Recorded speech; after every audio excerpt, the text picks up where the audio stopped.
At ngayong oras na ito, para mas pag-usapan pa itong breakthrough na natanggap natin, hindi lang sa Pilipinas but all over the world. Kasama po natin, babati sa atin ang isa sa mga original 15 students ni Brother Eddie Villanueva. She is currently the Executive Director for International Affairs of the JIL Church Worldwide and the Operations Director of West Canada to give some updates in our international churches and the many breakthroughs that they have experienced. Palakpakan po natin ang Diyos na buhay sa ating ginagalang, Reverend Dr. Amor Adela. Hallelujah! Let's give the Lord the best clap offering, people of God. Praise God, praise God. A blessed and a spirit-filled 47th anniversary sa buong Jesus is Lord Church Worldwide. Hallelujah. At kami po ay bumabati lalo't higit sa lahat sa hindi po mabilang na mga kapatiran na naririto sa Luneta, Quirino Grandstand, together doon po sa mga nasa overseas sa ating pong live stream sa Facebook at sa YouTube. Isa pong napakamatagumpay at isa pong anibersaryong puspos ng kapangyarihan ng ating Panginoon. Ngayong pong araw na ito, tayo po ay nagkakatipon bilang isang global family. Nagkakaisa ng puso, nagkakaisa ng pananampalataya, iisa ang ipinapahayag at idinideklara sa buong mundo. Jesus is Lord. At narito po tayo, hindi lamang upang tayo po ay magdiwang ng panibagong taon. Narito po tayo upang parangalan ang Diyos na naging sobrang napakatapat since day one ng ministeryong ito na ipinanganak sa puso ng ating Panginoon to give the highest glory to the Holy Spirit who has been the wind beneath this ministry's wings.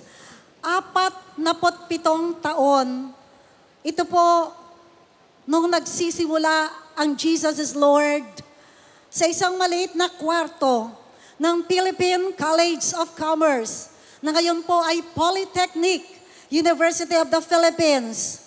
Kasama po ng ating minamahal, iginagalang na ngayon ay ating pong President at Bishop, Brother Kuya Ed Villanueva, together with the 15 pioneering students na ako po ay napakapalad sapagat isa po ako sa kanyang estudyante na noong mga panahon na yon ay nanalangin, sumamba at nanampalataya that God could change the lives of the students in the different colleges, schools, universities, companies, provinces, and even the nation. At mga kapatid, God did it. From that humble beginning, the Spirit of God moved mightily, raising up leaders, nagpadala ng maraming mga misyonaryo, establishing thousands of churches here and abroad.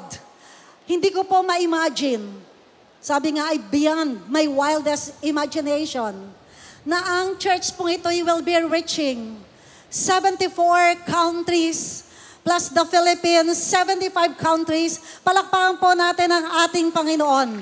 Hallelujah! From the Philippines to Europe, specifically London, from Europe to Asia Pacific, to the Middle East, Hong Kong, from Asia Pacific to the Americas, Canada, declaring that Jesus is Lord over all the 7 continents of the world. Ang ating pong tema ngayong taon na ito, Holy Spirit Breakthrough, ay isa pong divine reminder that a real change and lasting revival can only happen through the mighty power of the Holy Spirit. Hindi po sa galing ng tao, hindi sa talino, kundi sa lakas ng sa lakas ng kapangyarihan, hindi rin po sa lakas ng laman, kung hindi sa kapangyarihan ng Espiritu ng Diyos. Katulad po ng nasa sulat sa Zechariah 4 verse 6, not by might, nor by power, but by my Spirit, says the Lord. Nakita ko po, natunghayan ko narinig ko na ipinapangaral ang tungkol sa Holy Spirit. At nung ito po ay kumilos sa kalagitnaan ng mga activities sa eskwelahan, sa probinsya, sa komunidad, sa iba't ibang bansa, ang lahat po ng mga walls, yung lahat po ng mga barriers, ito po ay binubuwag ng kapangyarihan ng Santong Espiritu. Natunghayan ko po ang mga puso na binago ng ating banal na Espiritu at ang mga imposible na naging posible, mga himala na ginawa ng ating Panginoon na hindi mabilang. Tunay po, when the Spirit fills the church, ordinary people become extraordinary vessels and the natural becomes supernatural. Tunay po na ang Holy Spirit is a necessity dahil a church on fire with the Holy Spirit cannot be hidden. Katulad po natin ngayon, hindi tayo po pwedeng magtago. Kaya narito po tayong ating ipinapahayag. Tayo ay iisa sa katawan ni Kristo, iisang Diyos na pinaglilingkuran. Iisa po ang ating Diyos na minamahal at pinananampalatayanan. So sa pamamagitan po ng mga salitang ito ay nagpapaalaala that without the Holy Spirit, we are just an organization. But with the Holy Spirit, we are a living, burning, unstoppable movement of God. And this year, ang Holy Spirit po is not just calling us to break through in numbers or breakthrough in programs. He is calling us to breakthroughs in our hearts, in our obedience, in our intimacy with Him. So today, as we stand on this 47th anniversary, let us all continually say to the Holy Spirit, "Come, Holy Spirit, revive, refill us again, empower us, and lead us again." Let's continue to declare and believe that Jesus is Lord over the Philippines and over the 7 continents of the world. On behalf of the Jesus is Lord Church International Operations, happy, victorious, Spirit-filled 47th anniversary JIL family. Solid Deo Gloria, to God be all the glory.